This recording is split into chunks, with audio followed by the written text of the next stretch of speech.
Hello friends, I have started a series for UGC NET exam in June 2025 and December 2025 for the political science subject. This series is very beneficial for those students who can't afford paid courses because in this series I will complete the whole syllabus of political science unit by unit wise and topic by topic wise. So please like, share and subscribe my channel so that you can get further videos on time. For completing this series it will take 2 to 3 months and then we will practice previous year questions also. I will use both the language that is Hindi and English for explaining the topic. This is the unit number 2 that is political thought and within this unit number this is chapter on Karl Marx. Okay, so हमने इससे पहले एक इसका part 1 जो है lecture मैंने upload कर दिया था कल, जिसमें कि हम लोगों ने कार्ल मार्क्स का इंट्रोडक्शन देखा क्लास, फिर मार्क्सिज्म फिलॉसफी के क्या ब्रॉड स्ट्रीम्स हैं, क्या स्कूल्स हैं, उनकी थ्योरीज हैं, हमने वो देखा. फिर मार्क्स और उनके फ्रेंड एंजल ने के क्या मेजर कॉन्ट्रीब्यूशंस हैं, क्या बेसिक कॉन्सेप्ट्स हैं उनके, वो हम लोगों ने देखा, जिसमें कि हम लोग सबसे पहले कैपिटलिज्म एंड फ्रीडम को देखा एंड सरप्लस वैल्यू के कॉन्सेप्ट को देखा. आज हम उसी के आगे कंटिन्यू करेंगे, एक्सप्लॉयटेशन, एलियनेशन, क्योंकि लास्ट टाइम हम जो लास्ट लेक्चर में पढ़ रहे थे वो ये पढ़ रहे थे कि कैपिटलिज्म जो है, क्योंकि मार्क्स जो थे वो कैपिटलिज्म फिलॉसफी के अगेंस्ट में थे. He was supporting the communism and for communism वो चाहते थे कि सोशलिज्म एक इंटरमीडिएट फेज़ है एंड वो फेज़ के बाद कम्युनिज्म को इस्टेब्लिश किया जाए, वो इस फिलॉसफी को उन्होंने दिया था. बट तो उन्होंने क्या बोला कि कैपिटलिज्म क्यों उसके अगेंस्ट थे, उसके रीजंस उन्होंने बताया. तो सबसे पहला उन्होंने सरप्लस वैल्यू का कॉन्सेप्ट दिया. सरप्लस वैल्यू का कॉन्सेप्ट ये था कि जो भी वर्किंग क्लास लेबर प्रोवाइड करती थी एक्स्ट्रा, और जिस उस लेबर के बदले उसे पैसे नहीं मिलते थे, बल्कि जो प्रॉफिट था वो कैपिटलिस्ट अपने प्रॉफिट को और अपने मनी को इंक्रीज़ करने के लिए, अपने वेल्थ को इंक्रीज़ करने के लिए यूज़ करते थे, उसी को क्या बोला था उन्होंने, सरप्लस वैल्यू. डिटेल में मैंने इसको लास्ट लेक्चर में अच्छे से समझाया था. सो आज हम लोग पढ़ेंगे exploitation. According to Karl Marx क्या कहते थे कि कैपिटलिज्म और कैपिटलिस्ट सोसाइटी की वजह से एक्सप्लॉयटेशन बढ़ रहा है. ये जो सरप्लस वैल्यू जनरेट हो रही है, वर्कर्स जो हैं वो सरप्लस वैल्यू जो जनरेट करते हैं, उन्हें उस वैल्यू का खुद यूज़ करने को नहीं मिलता. मीन्स व्हाट, कि जो वैल्यू वो क्रिएट कर रहे हैं, जो सरप्लस वैल्यू, तो उसका उन्हें मॉनेटरी बेनिफिट कोई नहीं मिलता वर्कर्स को, बल्कि उनको एक्सप्लॉइट किया जाता है, उन्हें इन ह्यूमन कंडीशंस में पुट किया जाता है ताकि उनसे मैक्सिमम आउटपुट निकाला जा सके और कैपिटलिस्ट अपनी पॉकेट्स को फिल कर सकें. So capitalist uses the extra money to consolidate their position in relation to production.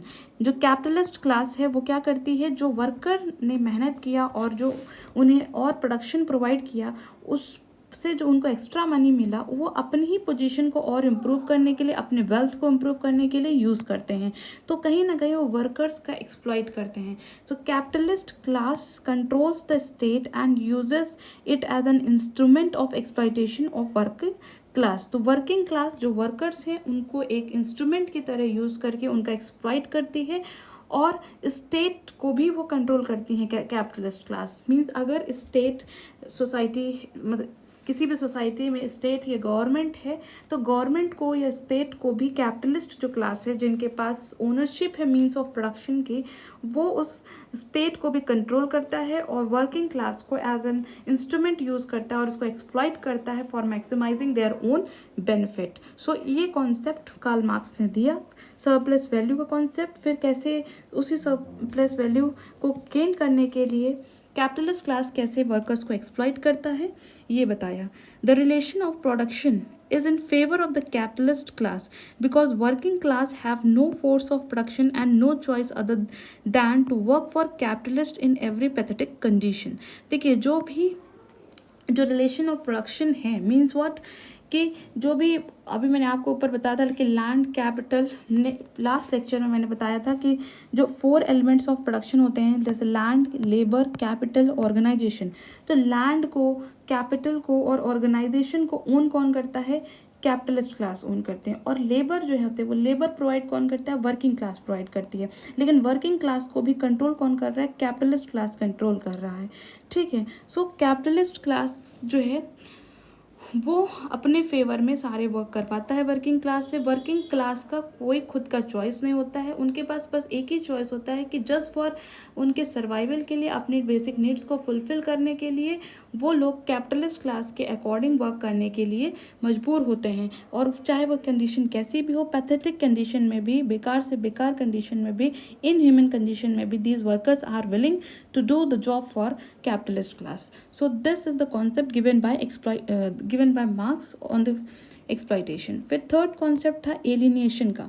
तो इनकी एक बुक थी कार्ल मार्क्स की, economic and philosophical manuscript on Paris manuscript, 1844 में लिखी थी। इस बुक में उन्होंने एलिनेशन कॉन्सेप्ट को दिया, जिसमें उन्होंने 4 लेवल्स ऑफ एलिनेशन बताया कैपिटलिस्ट मोड ऑफ इंडस्ट्रियल में, जिसमें उन्होंने बोला कि from the product of their labour, from the process of labour, from themselves and from society. ठीक है, तो ये 4 लेवल्स ऑफ एलिनेशन बताएं कि जो वर्किंग क्लास है वो किस चीज़ से वो एलिनेट हो जाती है, मीन्स उससे बिल्कुल सेपरेट हो जाती है, उसका वर्किंग क्लास का उस चीज़ पे कोई हक नहीं होता है।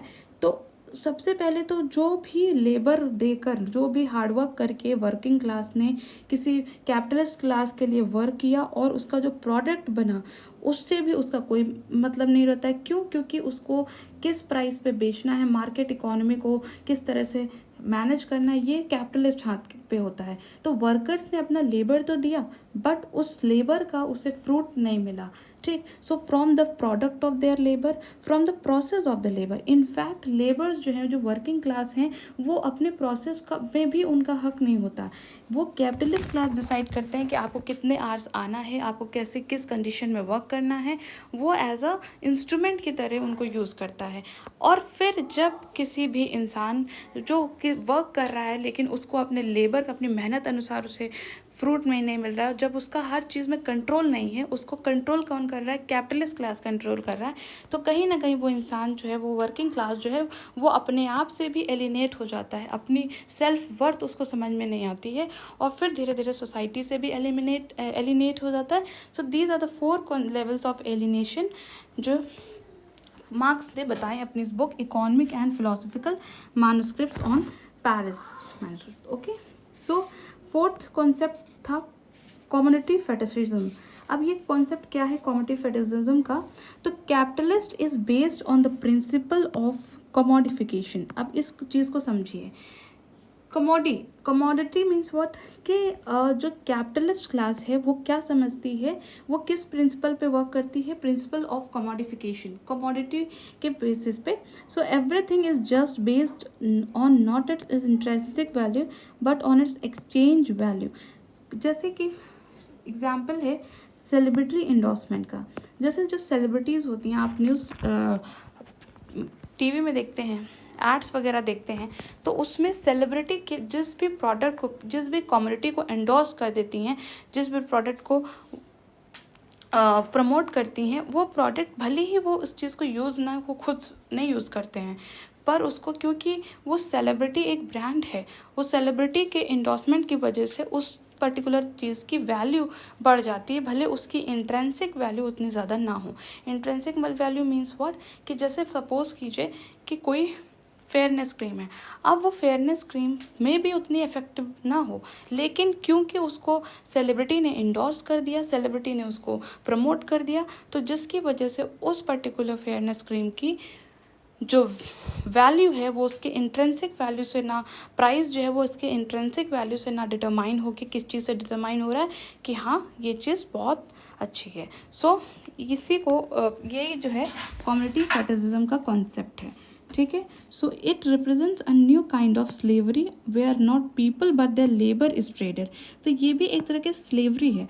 कैसे ये स्लेवरी है? क्योंकि यहाँ पे जो है लेबर को ट्रेड किया जा रहा है। लेबर को ट्रेड किया जा रहा है मतलब कि लेबर ने, भले कोई ऐसी कम्युनिटी हो जिसमें लेबर की मेहनत ज़्यादा लगी हो, लेकिन क्योंकि उसको इसका एंडोर्समेंट इतना नहीं सही हुआ है या फिर उसकी मार्केट में उतनी डिमांड नहीं है, तो उसके प्राइस को लेबर की हार्डवर्क से नहीं डिटरमाइन किया जा रहा है, उसके प्राइस को, उस पर्टिकुलर प्राइस की कम्युनिटी का प्राइस है उसको डिमांड एंड सप्लाई के बेसिस पे जो है मार्क किया जा रहा है उसके प्राइस को। तो लेबर एक तरह से जो मेहनत है, लेबर है, उसको ट्रेड किया जा रहा है, ठीक है। So this is the concept of commodity fetishism, मतलब कमोडिटी प्रिंसिपल ऑफ, और इसी तरह वर्कर्स को भी एक एज अ कमोडिटी ही यूज़ किया जा रहा है। सो आई होप आपको ये चीज़ समझ में आई होगी।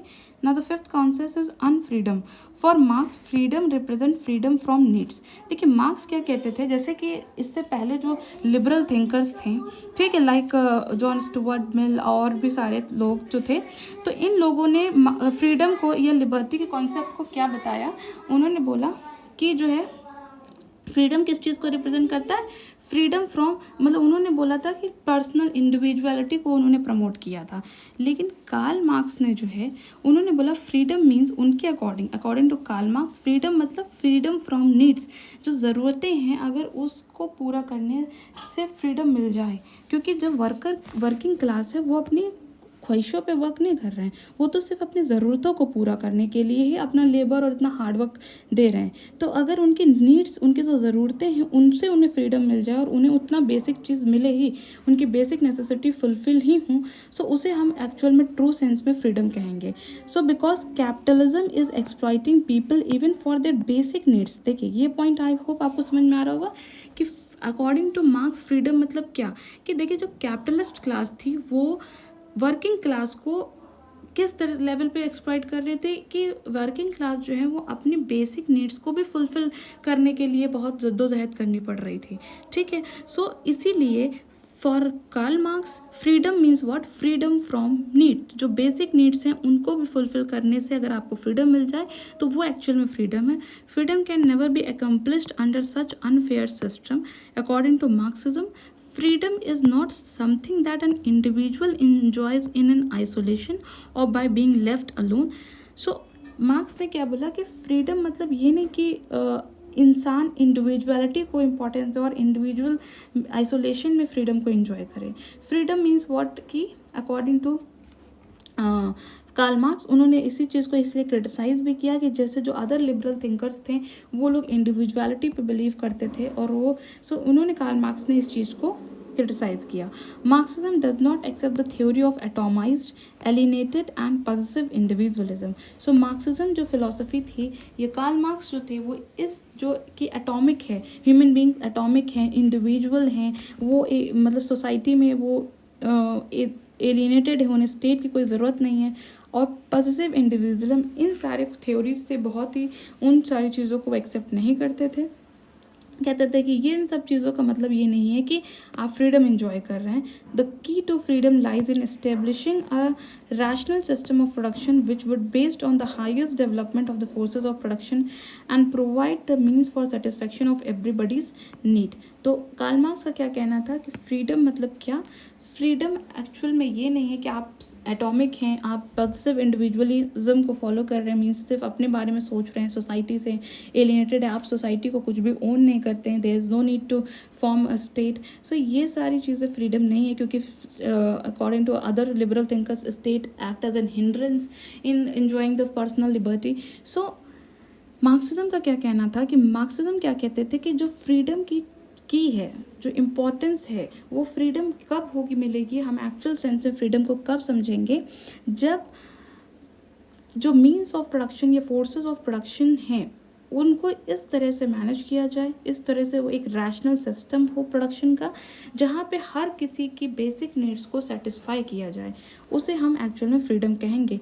क्योंकि कैपिटलिस्ट सोसाइटी में जो कैपिटलिस्ट क्लास थी उनकी तो हर एक बेसिक नीड्स तो छोड़िए, उनकी ख्वाहिशें भी पूरी हो रही थी और उससे ज़्यादा भी वो उनके पास वर्ल्ड एकोमुलेट हो रही थी।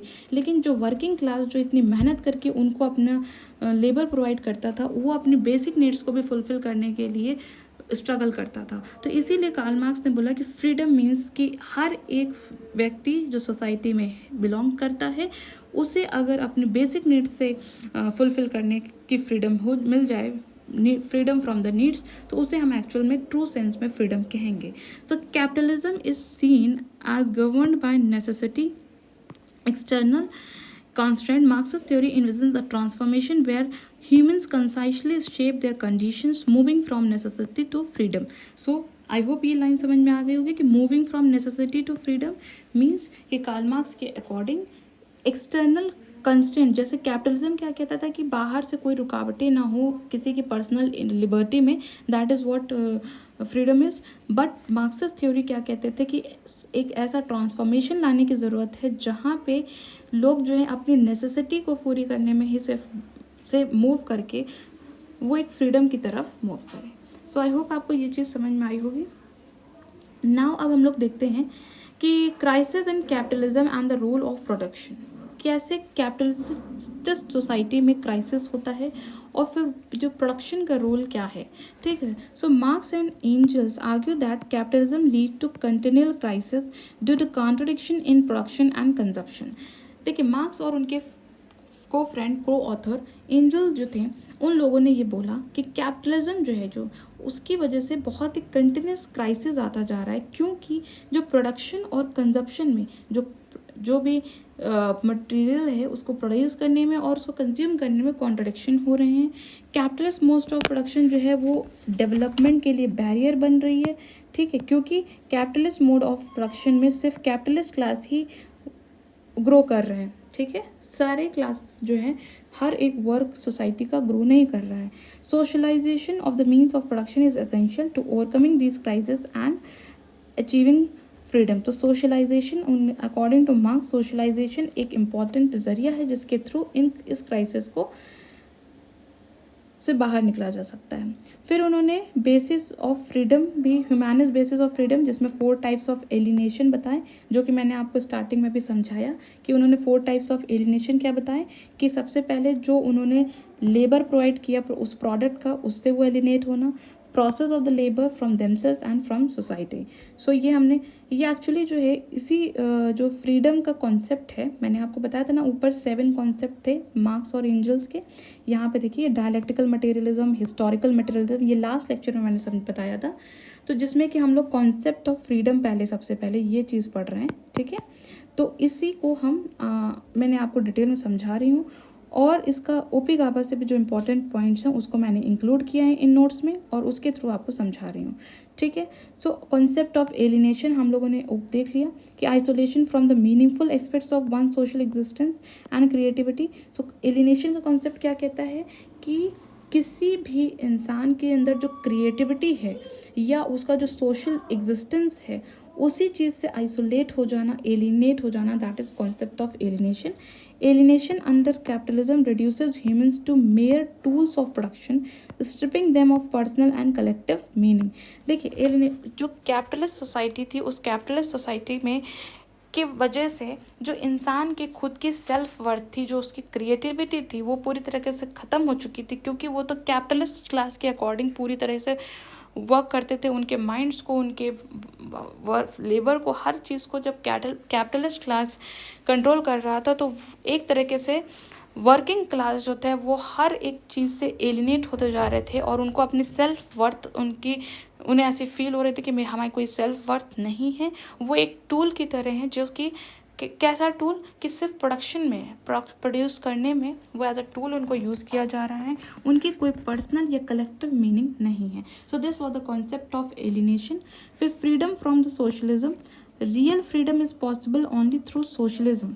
ठीक है, तो इन्होंने बोला कि जो सोशलिज्म है उससे फ्रीडम अचीव की जा सकती है।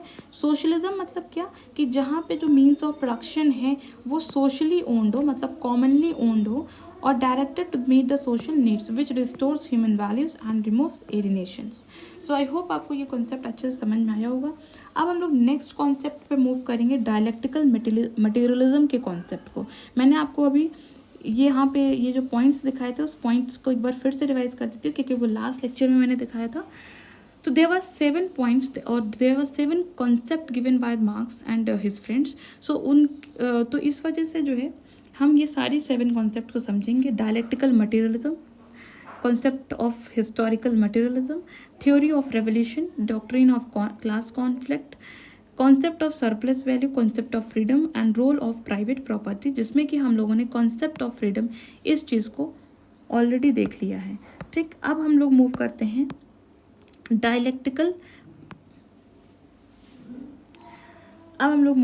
Dialectical materialism. ये कॉन्सेप्ट को हम लोग देखने जा रहे हैं। ठीक है, सो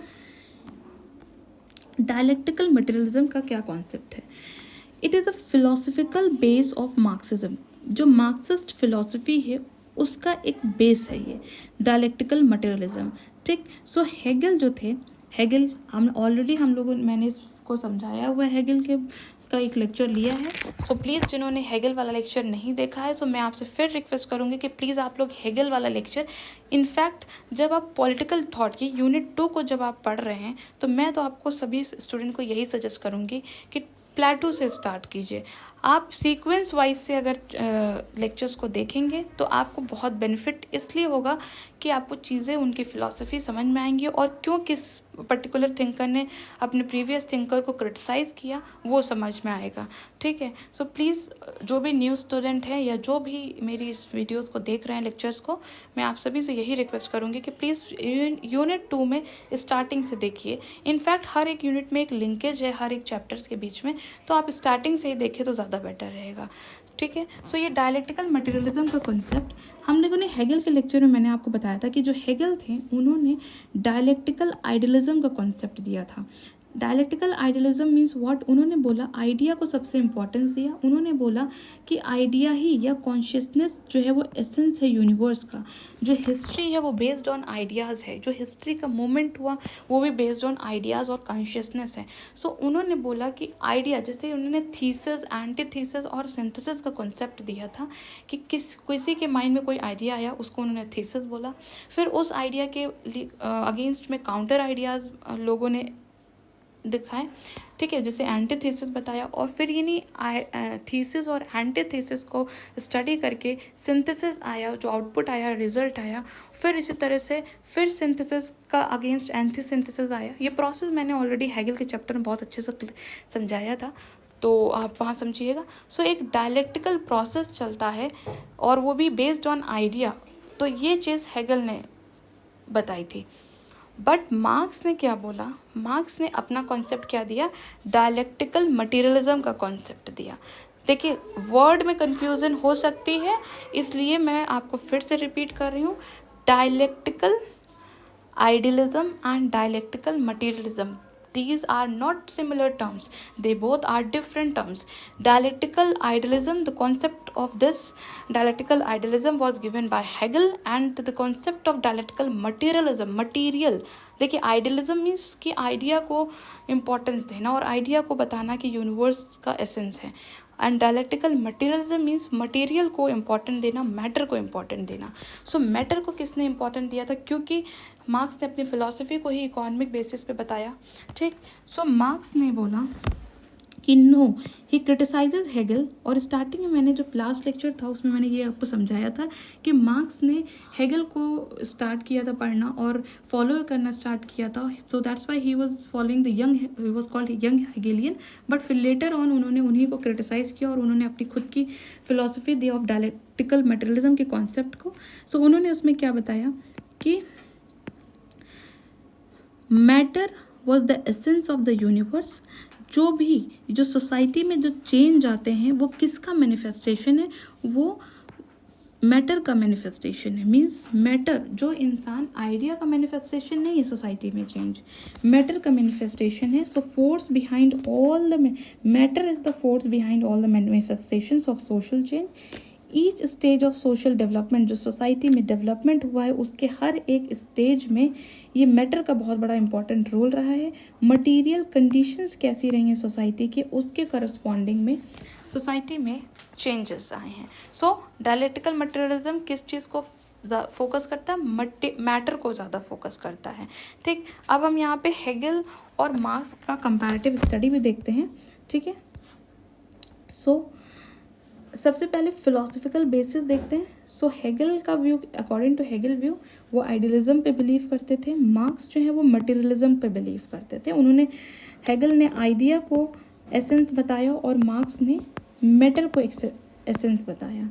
फिर इनका जो पाथ ऑफ डेवलपमेंट था कि उनके अकॉर्डिंग डेवलपमेंट कैसे होगी, तो दोनों ने ही डायलेक्टिक्स का मेथड को बताया। Means dialectical means what?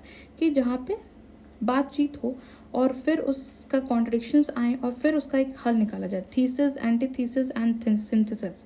Okay, फिर इन्होंने मीडियम क्या बताया कि कैसे प्रोग्रेस मिल सकती है, उसका माध्यम क्या है। तो उन्होंने बोला कि हेगल ने क्या बोला कि नेशंस के मतलब वॉर हो, और तो अगर वॉर जैसी सिचुएशन आती है अमंग नेशंस तो उसकी वजह से सोसाइटी में चेंज और प्रोग्रेस होगा। मार्क्स ने क्या बोला, ये जो क्लास कॉन्फ्लिक्ट्स हो रहे हैं इसकी वजह से सोसाइटी में चेंजेस आएंगे और वर्किंग क्लास जो है वो ओवरटुक करेगा कैपिटलिस्ट क्लास को। Final stage of development according to Hegel क्या था कि नेशन स्टेट की सुप्रीमेसी होनी चाहिए, लेकिन मार्क्स के अकॉर्डिंग एक ऐसी सोसाइटी, उन्होंने नेशन स्टेट का कॉन्सेप्ट नहीं दिया, उन्होंने बोला कि एक ऐसी सोसाइटी जहाँ पे ना ही कोई क्लासेस हो और ना ही स्टेट हो, मीन्स वो एनार्की को सपोर्ट करते थे। वो ये कहते थे कि गवर्नमेंट की भी नीड नहीं है एक बार जब सोसाइटी से क्लासेस ख़त्म हो जाएंगी, मीन्स जो सोसाइटी में जो जैसे कैपिटलिस्ट और वर्किंग क्लास है ये क्लासेस ख़त्म हो जाएगी और मीन्स ऑफ ओनर जो फॉर्म प्रोडक्शन के फॉर्म्स ऑफ प्रोडक्शन है वो उसका ओनरशिप अगर कॉमन हो जाएगा, सो वो मार्क्स इस चीज़ को सपोर्ट करते थे। सो आई होप आपको ये चीज़ समझ में आई होगी, ये कॉन्सेप्ट। अब हम नेक्स्ट कॉन्सेप्ट पे आते हैं, हिस्टोरिकल मटेरियलिज्म की। हमने दो कॉन्सेप्ट को देखा, एक फ्रीडम का कॉन्सेप्ट देखा मार्क्स का, और एक हम लोगों ने डायलेक्टिकल देखा और हेगल से उसको कंपेयर किया। सो हमने ये वाला टॉपिक और ये टॉपिक पढ़ लिया है। अब हम नेक्स्ट टॉपिक पे मूव कर रहे हैं, हिस्टोरिकल मटेरियलिज्म के कॉन्सेप्ट को। सो देखिए अब ये हिस्टोरिकल मटेरियलिज्म का कॉन्सेप्ट क्या कहता है उसको देखते हैं। सो जैसे कि डायलेक्टिकल मटेरियलिज्म एक फ़िलॉसफी थी मार्क्स की, तो हिस्टोरिकल जो मटेरियलिज्म है ये एक साइंटिफिक बेसिस है मार्क्सिज्म फ़िलॉसफी का, मतलब वो साइंटिफिकली समझाना चाहते थे, वो based on facts empirical basis था। So types of social relations prevailing at any stage of historical development are determined by the economic conditions. देखिए मार्क्स ने क्या बोला कि सोसाइटी में जो रिलेशंस हैं, जो सोशल रिलेशंस है, जैसे कि अगर सोसाइटी कैपिटलिस्ट है तो किसके बीच में रिलेशन होगा, कैपिटलिस्ट और वर्किंग क्लास। अगर सोसाइटी फ्यूडलिज्म को फॉलो कर रही है तो वहाँ पे सर्व्स और फ्यूडल लॉर्ड्स के बीच का रिलेशंस, ठीक। तो ये जो सोसाइटी में ये सोशल रिलेशंस हैं वो किसी भी स्टेज पे दिखाते हैं कि हिस्टोरिकल डेवलपमेंट कैसा होगा, क्योंकि हिस्टोरिकल डेवलपमेंट जो है वो कौन डिटरमाइन करता है, हिस्टोरिकल जो डेवलपमेंट है वो इकोनॉमिक कंडीशन डिटरमाइन करती है। कैसी सोसाइटी में इकोनॉमिक कंडीशन है उसके बेसिस पे हिस्टोरिकल डेवलपमेंट बेस डिपेंडेंट है, ठीक। जैसे कि अब उन्होंने एग्जाम्पल दिया, ठीक, क्या एग्जाम्पल दिया कि फॉर एग्जाम्पल मैं आपको समझाती हूँ हिस्टोरिकल मटेरियलिज्म के कॉन्सेप्ट को। फॉर सर्वाइवल, जब स्टार्टिंग में ह्यूमन बींग्स वो आए तो सर्वाइवल के लिए जब उन्होंने देखा कि अपने सर्वाइवल के लिए उन्हें प्रोडक्शन करना ज़रूरी हुआ, क्योंकि जैसे जैसे पॉपुलेशन ग्रो कर रही थी तो जो भी चीज़ें थी उनको लगा कि हाँ प्रोडक्शन करना ज़रूरी है। अब प्रोडक्शन करने के लिए जो है सोसाइटी में एसोसिएशन बनाना ज़रूरी है, क्योंकि एक अकेला इंसान प्रोड्यूस नहीं कर सकता, चाहे वो एग्रीकल्चर हो, एग्रीकल्चर में भी उसे ज़रूरत पड़ेगी सोसाइटी में। सो उन्होंने को लगा कि सोसाइटी का एसोसिएशन, फिर देखिए कैसे वो एक्सप्लेन कर रहे हैं कि सर्वाइवल के लिए प्रोडक्शन करना ज़रूरी था, प्रोडक्शन करने के लिए सोसाइटी में एसोसिएशन बनाना या सोसाइटी बनाना ज़रूरी था, और पर उस सोसाइटी में हर किसी की नीड्स सेटिस्फाइड नहीं होती, तो जो अनसेटिस्फाइड नीड्स थी उसको काउंटरैक्ट करने के लिए रिलीजन आया। और मार्क्स ने रिलीजन पे क्या बोला कि religion act as the opium of the people, ठीक। ओपियम जानते हैं, ओपियम नशा एक तरह से, ठीक। सो उन्होंने बोला कि जैसे कि इंसान अपने दुख से दूर होने के लिए शराब पी लेता है या नशा कर लेता है तो उसको कुछ टाइम के लिए वो अपने वो जो दुख है, जो पेन है वो उसको याद नहीं रहता।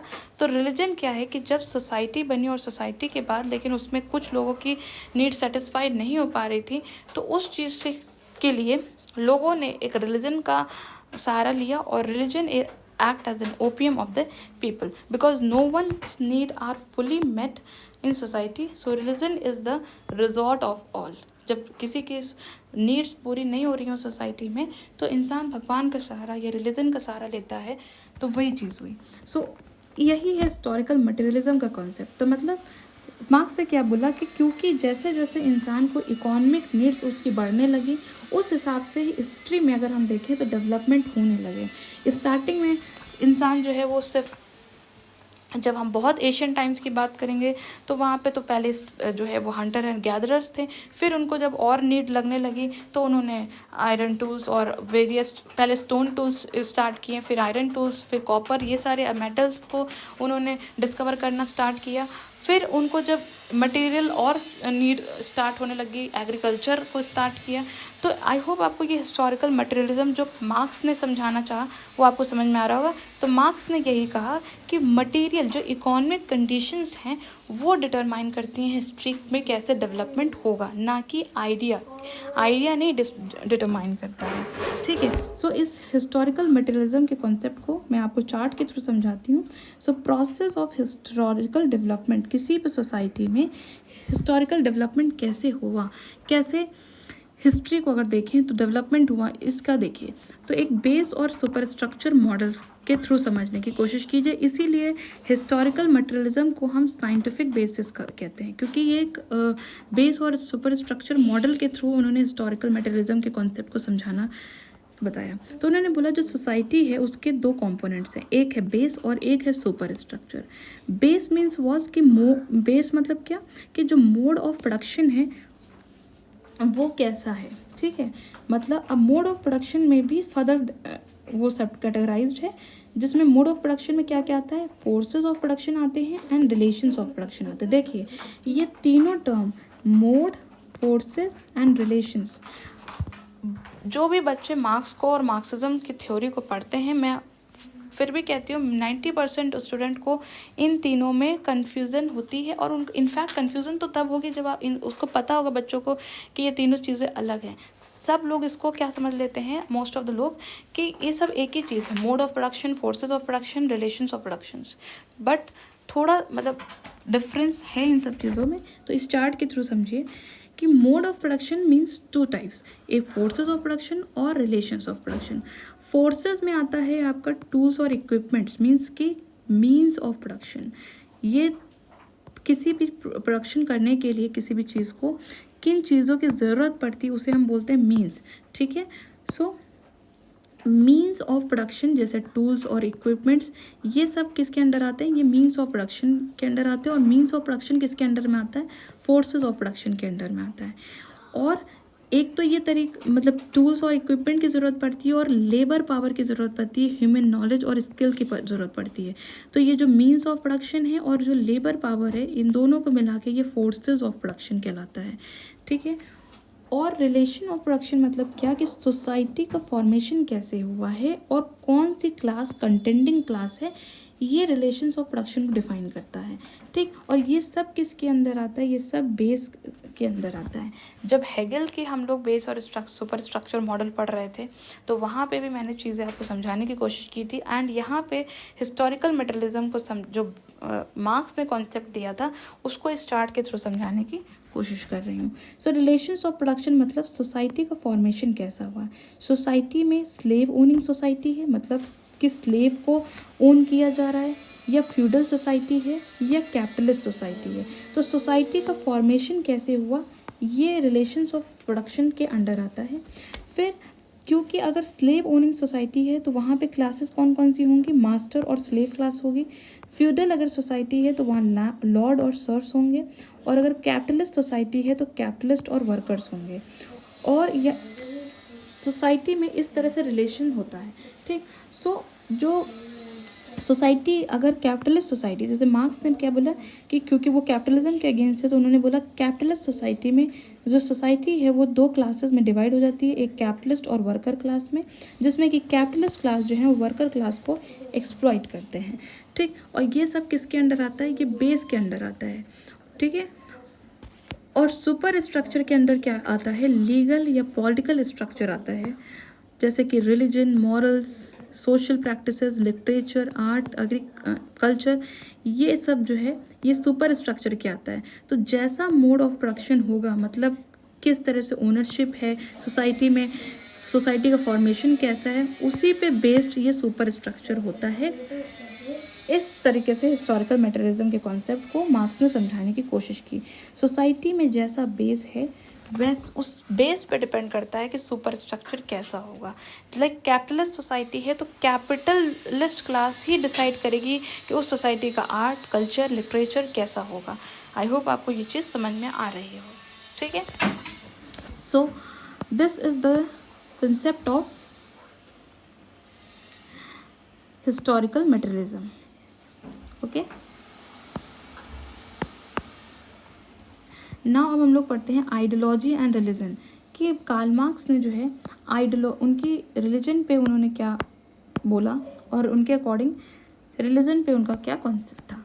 सो for Marx economic base that is production relation are the determining features of any society. तो मैं बार बार वही चीज़ को कॉन्सेप्ट को रिपीट कर रही हूँ कि जैसे कि मार्क्स के अकॉर्डिंग इकोनॉमिक बेस कैसा है।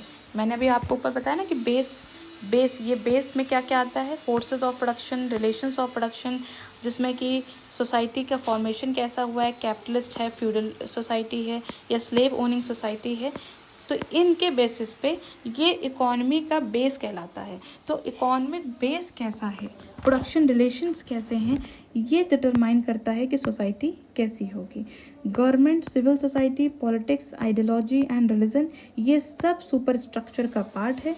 तो ये सब कौन डिसाइड करता है, ये सब इकोनॉमिक बेस डिसाइड करती है कि जैसा इकोनॉमिक बेस होगा उस पे ही बेस्ड सुपर स्ट्रक्चर होगा। So in every epoch ideas of ruling class are the ruling ideas. ये इम्पोर्टेंट स्टेटमेंट है। इन्होंने बोला कि अगर हम अपनी हिस्ट्री में पूरे देख लें सदियों में, तो जो रूलिंग क्लास के आइडियाज़ हैं वही जो है रूलिंग आइडियाज़ होते हैं। सपोज अगर कैपिटलिस्ट सोसाइटी है और कैपिटलिस्ट सोसाइटी में कैपिटलिस्ट जो है क्लास है वो रूल करती है, वो तो उसी के ही आइडियाज़ रूलिंग आइडियाज़ बन जाते हैं, उन्हीं के आइडियाज़ हर तरफ प्रिवेल करते हैं। So it reinforces bourgeoisie dominance in every spheres. ठीक, सो हर एक स्फेयर्स में किसका डोमिनेंस होगा, ये बुर्जुआजी क्लास का या कैपिटलिस्ट क्लास का। He even called ideology of false consciousness. इन्होंने बोला कि ये जो आइडियोलॉजी है या कोई फिलॉसफी या ये सब एक फॉल्स कॉन्शियसनेस है, ये सच नहीं है। एक्चुअली में जो क्लास रूलिंग क्लास होती है उसी की ही अपनी आइडियोलॉजी और उसी की ही आइडियोलॉजी रूलिंग आइडियोलॉजी बन जाती है। और इन्होंने बोला कि जो रिलीजन है वो भी एक ओपीएम की तरह है। रिलीजन कोई ट्रू रिजॉर्ट नहीं है, रिलीजन जो है वो एक इंसान को थोड़ी देर के लिए राहत प्रोवाइड करता है। So religion as an opium of the masses because the divert people's attention from real issues. Religion जो है वो लोगों के जो रियल इश्यूज़ हैं उससे उसको डाइवर्ट कर देता है और प्रोलेटेरिएट जो कॉन्शियसनेस है उसको कंस्ट्रेन कर देता है। ठीक है, सो जैसे कि अभी मैं आपको एग्जांपल दूं, हालांकि एग्जांपल उतना वैलिड नहीं है बट फिर भी समझाने के पर्पस में कि फॉर एग्जांपल अभी क्या होता है, स्टेट जो है हमारी कंट्री में गवर्नमेंट भी है और कैपिटलिस्ट जो कैपिटलिस्ट क्लास तो हम नहीं कह सकते क्योंकि ऐसा कहेंगे तो फिर ये तो कैपिटलिस्ट सोसाइटी हो जाएगी, बट जो बिग इंडस्ट्रियलिस्ट हैं और जो बिग बिजनेस ओनर्स हैं, सो वो लोग इकोनॉमी को होल्ड कर रखे हैं। ठीक, गवर्नमेंट जो है वो भी कहीं ना कहीं उन्हीं के कंट्रोल में है। और अगर गवर्नमेंट एज अ रिलीजन, जब लोगों का क्या हुआ, अब लोगों की नीड्स तो फुलफिल हो नहीं पा रही उस तरह से, सब लोग इक्वालिटी अचीव नहीं हो पा रही है, एक ट्रू फ्रीडम नहीं है, बट फिर भी लोगों ने को अगर रिलीजन का सहारा दिया जाता है तो रिलीजन के सहारे से वो थोड़ा सा उनको माइंड डाइवर्ट हो जाता है और इंसान जो है वो अपने ट्रू जो उसके जो एक्चुअल में जो चीज़ें फेस कर रहा है उससे वो डाइवर्ट होके वो रिलीजन का हाँ सपोर्ट पाके उसे ऐसा लगता है कि हाँ ये रिलीजन से हमारी चीज़ें सही हो जाएंगी। ठीक है, सो एक तरह से पीपल का अटेंशन डाइवर्ट करता है रिलीजन। सो ये चीज़ कार्ल मार्क्स ने बोला कि इसीलिए रिलीजन को उन्होंने ओपियम ऑफ द मासेस बोला कि लोग जो हैं वो रिलीजन का सहारा लेते हैं और रिलीजन जो है उनके ट्रू जो एक्चुअल में उनकी प्रॉब्लम्स हैं उनको उससे डाइवर्ट करके एक अलग जोन में उनको लेके चला जाता है। ये एक फॉल्स कॉन्शियसनेस है। तो उन्होंने बोला ये क्लास कॉन्शियसनेस होना ज़रूरी है। वर्कर्स को अपनी वर्थ का पता चलना ज़रूरी है। उन्हें क्लास के बारे में कि सोसाइटी में क्लासेस हो रखी हैं और उन्हें एक्सप्लॉइट किया जा रहा है, ये उनके अंदर कॉन्शियसनेस आ जाए, ना कि वो रिलीजन का सिर्फ सहारा लेके फॉल्स कॉन्शियसनेस में ही डूबे रहें। सो आई होप ये आपको रिलीजन के लिए और उनकी क्या आइडियोलॉजी थी ये चीज़ समझ में आई होगी। सो हमने अभी डायलेक्टिकल मटेरियलिज्म और हिस्टोरिकल मटेरियलिज्म के कॉन्सेप्ट को समझा। अब नेक्स्ट जो थ्योरी है वो उनकी थ्योरी ऑफ रेवोल्यूशन है, ठीक है। इस थ्योरी को हम लोग समझेंगे, थ्योरी ऑफ रेवोल्यूशंस। देखिए मैंने आपको इससे पहले जो फर्स्ट लेक्चर था कार्ल मार्क्स का, उस पर आपको मैंने बताया था, क्योंकि ये थोड़ा सा कार्ल मार्क्स का जो टॉपिक है लंबा टॉपिक है, बहुत सारी थ्योरीज को और कॉन्सेप्ट को समझाना है। सो इसीलिए मैं एक लेक्चर में नहीं समझाना चाहती हूँ, क्योंकि एक लेक्चर लंबा हो जाता है तो फिर वो बच्चे भी धीरे धीरे मतलब एक ही स्ट्रेच में देखने में थोड़ा रहता है। सो मैंने सोचा कि इसको पार्ट्स में लेक्चर्स लूँ। सो ये जो थ्योरी ऑफ रेवोल्यूशन है वो मैं नेक्स्ट लेक्चर में आपको समझाऊंगी। So thank you so much for watching.